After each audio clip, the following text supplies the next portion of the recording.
Celui qui parle en langue, qu'il prie pour être capable d'interpréter. Si je prie dans une langue inconnue, mon esprit a beau être en prière, mon intelligence ne produit rien. Que vais-je donc faire?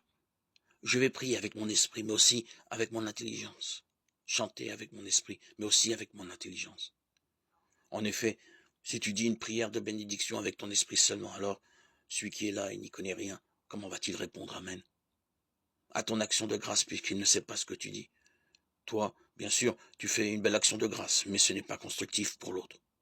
Je parle en langue plus que vous tous, et j'en rends grâce à Dieu. Mais quand l'Église est rassemblée, je préfère dire 5 paroles avec mon intelligence, de manière à instruire les autres plutôt que d'en dire 10 000 en langue. Frères, pour le bon sens, ne soyez pas des enfants. Oui, pour le mal, soyez des petits enfants, mais pour le bon sens, soyez des adultes. Dans la loi, il est écrit ceci. C'est par des hommes de langue étrangère, par des lèvres d'étrangers que je parlerai à ce peuple. Et même ainsi,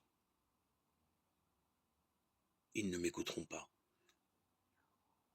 dit le Seigneur.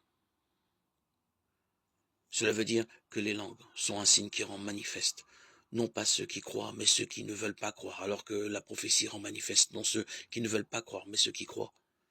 Quand donc l'Église tout entière est rassemblée, si tous parlent en langue, et qu'il arrive des gens qui n'y connaissent rien ou des incroyants, ne vont-ils pas dire que vous êtes fous?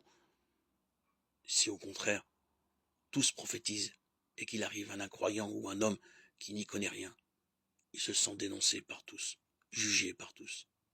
Ses pensées secrètes sont mises au grand jour. Il tombera la face contre terre pour adorer Dieu en proclamant: c'est vrai que Dieu est parmi vous. 1 Corinthiens 13, 25.